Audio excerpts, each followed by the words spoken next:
So, back at it this week after what seems to be literally the longest break of all time. As I said in one of my other videos, I can't. I don't get the international breaks. They don't do it for me. So I'm really glad all the club stuff's kind of coming back. Had a coupon at the weekend with the boys, some of the championship teams and League One teams, and some of the Scottish games. So it was good to get that back going. We do a coupon. There's 6 or 7 of us, and we all put a team on. So yeah, we're back to it. I haven't done like a preview video for fixtures, so I just thought that would be something to integrate into this whole thing as I kind of move forwards with it and try and be a bit more consistent. So just wanted to go through the fixtures that are coming up Tuesday and Wednesday. Maybe touch a little bit on the weekend. Probably do a separate video on that. But yeah, just have a look at the fixtures, see what the league table's looking like, see where the interesting kind of battles are, and kind of go from there. So obviously it all starts tomorrow night, 7:45 and 8 o'clock. There's only the one game on telly, which is Forest against United, which will be really cool to see. Obviously Forest currently sitting third in the table, and United are having the season they're having, and Forest have been really got that kind of Nuno identity down to a T, I would say, with that kind of extra added kind of attacking flair that'll just come through the confidence of just winning the games, really. At the end of the day, no matter what it is, the more you win, the more the players are going to buy into it, and the more everyone feels it. Like if you're a football fan, should I say, man or woman, we've all been there. You play and you just know when things are going well and you're in a routine and you're winning and you're just confident. You're almost just not thinking about things. So Forest, United. To kick us off on Tuesday, you've also got Arsenal, Fulham, and Wolves, West Ham. If you're watching on dodgy sticks or whatnot, and they're the other two games that are options to watch. We then move down into Wednesday. We've got Bournemouth and Ipswich, Brighton and Villa. That'll be a good one. Man City against Leicester, Newcastle, Brentford again will be interesting. Southampton, Palace, and then obviously the big game this week probably is really Liverpool, Everton, the Merseyside derby at Anfield at 8 o'clock, which is on Sky, and then on Thursday as well, 8 o'clock. You got a bit of a London derby there with Chelsea and Spurs. So yeah, a few tasty fixtures in there. I think if we go ahead and we look at the table, I think if we quickly just go over, the top two here, Liverpool obviously currently with that 12 point gap. As I said, Arsenal play against Fulham at home on the Tuesday night, so a little bit of chance to pull that down to 9, and then Liverpool have to go to their biggest rivals in Everton and try and get a win, which we know was always difficult. It seems to be a lot easier at Anfield for Liverpool than it does going to Goodison. I've said that before. I hate going to Goodison. It's always a minging game. It's more played on their terms. So Liverpool, after how it went last time with that last minute goal from Tarkowski, screamer, Liverpool have got a little bit bit between their teeth to try and go and kind of set that wrong right there and get 3 points and just kind of keep Arsenal running out of games, really. I think Arsenal will beat Fulham. I do. It'll be interesting to see how Arsenal handle what's about to come up, if the gap kind of stays or even gets a little bit bigger, because they've obviously got their Champions League quarterfinals. They've got Madrid. So that, you would imagine, would really be a big focus for Arteta and Arsenal if the gap doesn't decrease and they don't feel like they're getting close to it. Looks like Saka's back in training, Martinelli's been back, so they're getting a couple of guys back. So I'd imagine that would become a focus over the course of the next couple of games, if nothing changes. They'll beat Fulham, I reckon. Again, I don't think they've got a ton of goals in them. Fulham are decent, though. They do like to show up against the good sides, but I don't know. I reckon Arsenal do that 1-0, 2-1, win it by a goal. And then obviously Liverpool at home to Everton. I mean, obviously a lot going on with Liverpool with the whole Trent talk, so he won't be involved in the squad or anything like that due to his injury. But yeah, just be interesting to see how Liverpool kind of come back at it. A lot of the obviously big boys have had some international games, and I see McAllister away in Argentina, and some games against Brazil that will have been tough. But yeah, Liverpool have got that break. That there was nothing this weekend. The players have been able to come back in. So yeah, that'll be a good game. It'll be completely different to the one at Goodison. I don't see Liverpool not winning it, but you just never know. Those, when it becomes like a derby game, you just never know. Those games are always so different. So I think Liverpool win it, and I think Arsenal win. So I think the gap between Liverpool and Arsenal stays. I think it stays at 12 this weekend, and we move kind of forwards to another week. Then kind of looking down at the table with the Champions League spots. So obviously said Forest do play United, so Forest are third on 54 points.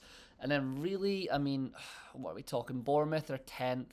they're 10 behind them. That's quite a lot of points. So I'd maybe even say from kind of like Brighton in 7th up to Forest is probably the realistic for that kind of top 4. In saying that, Chelsea are on 49 and Bournemouth are only 5 points off of them. So the Champions League race is an interesting one. City have to imagine that they would get themselves into that. You would think so, but you never know. Newcastle coming off the bounce of winning the League Cup, and all that. It will be interesting to see if that's kind of zapped them and that's what it is, or it will help them push on and look to get Champions League football, because as we know, especially now with the whole PSR thing and that really actually being, a rule where it hasn't been in the past, it's kind of just been waived. All these clubs, Chelsea, City, and Newcastle, maybe not so much Newcastle, but definitely Chelsea and City, who are used to being in there. I know that City have definitely kind of got quote unquote unlimited money, but that's a big loss. And playing in the Europa League, been there before with Liverpool last season on a Thursday, and you're playing some minging teams, and you kind of are caught in between like how serious do we take it and how serious do we not. And then as you progress, like in anything through the competition, you start to have to take it a bit more seriously. So you just don't want to be there if you're a team or a club that is used to the Champions League stuff at the end of the day, right? That's the cream of the crop, that's the top where you want to be. So it just becomes a lot difficult. So that is really the probably most interesting thing. Just quickly zip down to the bottom of the table. I mean, we've got a 9-point swing between Ipswich, Leicester and Wolves. I don't think Ipswich and Leicester have got enough in them to get nine points back on Wolves. Wolves have obviously got your likes of Cunha they've just got a couple of players there, Aït-Nouri, that'll Strand Larsen's alright, that'll just probably get them enough goals to get points in games, and I just don't see how any of those two catch Wolves. I really don't. You can see there from their form, Ipswich have drawn 1 and then lost 4 out of the last 5. Leicester have lost all of the last 5. And obviously Southampton have been down for a long time. So I don't think there's too much to talk about down there at the moment. It's that kind of, 3rd, maybe even 4th, down the way, all the way, as I said, probably down to about Bournemouth. And those teams like Bournemouth and Fulham and Brighton and, they'll all be wanting to have some form of European football, even if it is the Europa League or the Europa Conference League. We've seen how well that was with West Ham, and you get that win for a club that's not been in Europe and isn't challenging at that high end. It's the good tournaments, good bit of money, but it's all about how the teams will balance it. We've seen that with Newcastle when they get in there. I think we're seeing it a little bit with Villa this season, even though, as I say that, they're only 5 off of Chelsea. But that whole kind of Champions League, kind of playing midweek, playing in the league, it's a hard thing to balance out, especially when it's the first time in a long time, and you've got to have the squad to do so. So yeah, I mean that's where it's at for me. 1 and 2, and then the top 4. So Forest against United. United are a mad one, aren't they? What's their kind of recent form and stuff like that? I mean, a loss, a draw, a win, a draw, and a win. That sums them up. There's no consistency there, so you don't know what you're going to get with United. Whereas Forest have kind of been a couple of losses, a draw, and then have got themselves back on track with 2 wins in a row. So yeah, Forest are obviously the better team in better form this season. But again, United sometimes can turn up. I don't know. Forest hitting them on the counter. United, Bruno. I don't think Bruno will have a lot of space and time. Forest will come back. I think Forest will do it. I think Forest will beat them. Maybe a draw, but I think Forest will beat them in that game, which would and obviously then in that case add an extra 3 on to Forest and even increase their chances even more. Who else did I say we've got in there? Wolves and West Ham are at the bottom. Brighton Villa will be a good game. Obviously with the way that both teams play, Brighton play. And Villa and Emery have, as I said, been decent. They got the Champions League football, and they'll have their Champions League games to be thinking about as well, moving forwards, depending on how well they do. So it'll be interesting to see how that affects Villa and that kind of thought process of what you're going to look to focus on. Is it going to be to try and get European football? Is it going to be to try and be in the Champions League again, or do you take the run and go for as long as you can? That's I don't know what you do in that situation. And again, it's a hard thing to balance between the two teams, but that will be a good game that's not on the telly. Brighton sitting 7th on 47 points and Villa sitting 9th on 45. So Villa beat them, they can jump up, and if Brighton win, they can essentially potentially maybe even go above Chelsea, depending on how Chelsea get on Thursday against Spurs. So yeah, that one there is a crucial little one in that little battle there. Brighton and Villa, I don't know. I don't know what are we looking at the form wise for those guys. Brighton in a great run of form, 4 wins and a draw. Villa again a little bit ropey, 2 draws, a win, a loss, and a win. Brighton being at home, but Villa are decent. I don't know. I think I'm gonna go for a draw on that one. I think that's a draw. I don't think too much is going to be split between them, and again, it will depend on how much Villa have got their eye on moving forward with the Champions League. City against Leicester, I mean, that's going to be 3 points from Man City, isn't it? I can't see Leicester getting anything from them. You know, obviously, as poor as City have been in their drop-off that they've had this season, as they sit 5th on 48 points, but, you know, that's all they've got to play for, City, along with the FA Cup and everything like that, you know. So it's just... I can't see City not winning that game at all. That should be a pretty solid 3 points for Man City. I was actually busy yesterday with Mother's Day and everything like that. I just double check and I did think City won, so they beat Bournemouth 2-1. So that puts Bournemouth out of the FA Cup as well. As I said, they play home to Ipswich. Ipswich probably the most likely out of Leicester and themselves to take any sort of run at Wolves, but I just don't think it'll be enough. I think that's a win for Bournemouth again. We'll see how much Sunday's taken out of them against City, but they'll be looking again, sitting in 10th place on 44 points. They'll be looking to make that run for the top 4. Bournemouth been really, really impressive, and that could be what will happen with them if they do get some form of European football, because again, the squad and how you manage that, but then who you can also look to pull in is you can kind of get some different names in there, some bigger names in there. You can attract some better players. So if Bournemouth even do kind of get in the Europa League, that'll be one to watch for next season. And I like one thing about the Prem, and I know a lot of people are, and I would agree in terms of the top end, and typically, you know, City have obviously won 4 out of the last 5.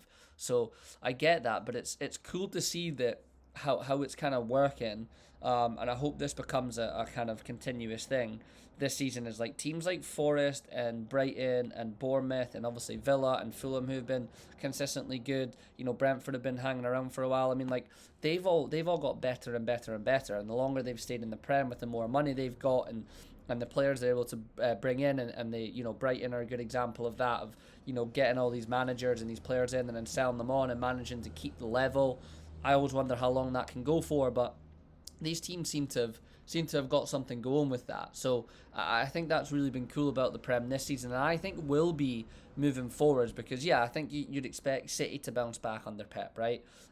But you know, with the players they'll get out and some of the players they've already brought in, and I'm sure they'll bring in more, so you'd imagine them to jump back up there with Liverpool and Arsenal. I've done the video on Liverpool with some changes they've had to make, and it'll be interesting to see how Arsenal, however it finishes this season, if it's second again with no other trophies, you know, where do they go? Obviously I'm sure they will back Arteta, but how do they look to improve? But then like Forest and Brighton and Fulham, Villa and Bournemouth, and, you know, United, I can't imagine Man United and Spurs are going to have that massive jump back up again to be a lot stronger than these teams. You know, they definitely have the pool and you know, probably more so than those guys to get some signings in the summer, but I don't think they'll massively jump up. So I think that kind of area of the league table is going to be an interesting place for I think for at least over the course of the next kind of three years or so, to see how everything balances out. What else have we got? City, as I said, beat Leicester. Newcastle, Brentford will be a good game. Brentford are a bit mad. I mean, they're a great both teams to score bet, aren't they?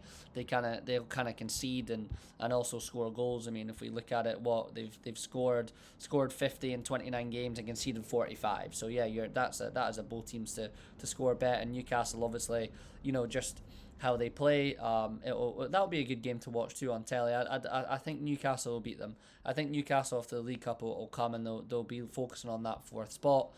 Southampton against Palace. Palace have been on a great run of form, by the way.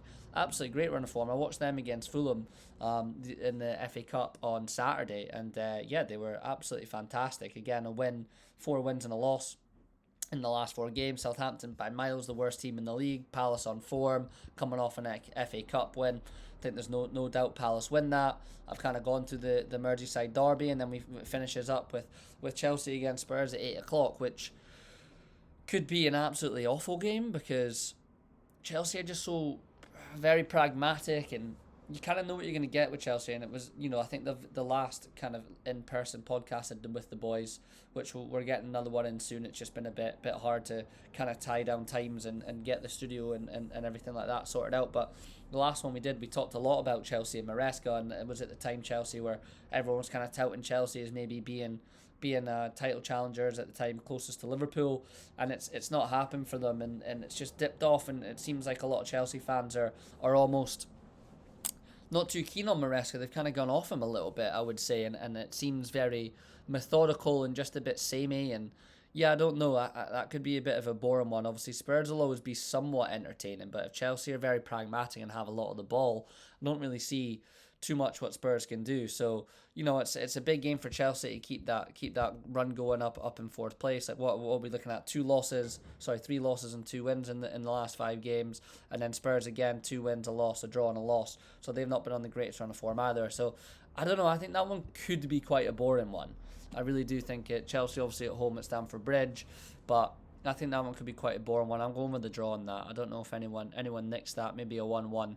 I don't know how that'll go. So yeah, that's kind of it. Just quickly going through the fixtures. I'll obviously, each time I do one of these, I'll refine the video and maybe come at it with a bit more stats and facts and things like that, because I've thought to myself, when I listen to other podcasts that do this type of stuff, and they have those kind of facts and those stats, and they it's easier to do when you can chuck things at other people. I'm doing these on my own to kind of keep the consistency going. But yeah, just any ideas that anyone would have that they watch this to make these a bit better, and I've obviously already got some ideas. Please drop a comment or drop me a message on social media or on YouTube or whatever. Let me know what you think could be good. But yeah, I'm just excited that the club stuff is back. I'm excited it's there. We kind of get a good run at it now. And this is it. Obviously, league titles on the line, Champions Leagues are on the line, FA Cup's getting in there. The kind of, this feels like the time period where everyone's really gonna push for the goal, depending on where they're sitting. So I'm looking forward to it. Back at it as always. I'll keep the content coming after the games on Tuesday night. I'll get a little video when I'm out and about, just talking about what happened. Same on Wednesday, and then I'll probably do another one of these. Record it on Thursday before the Chelsea Spurs game, and kind of talk about all the games at the weekend. So yeah, we'll have all that coming. An in-person podcast, got a date kind of locked in.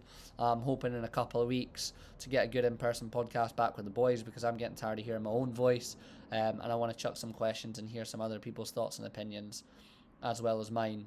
So yeah, keep your eyes peeled. A couple of other football pods coming with some other people, so I'm looking forward to it. It's Monday. Hope everyone has a good week. Hope you've started the week well, and let's get after it.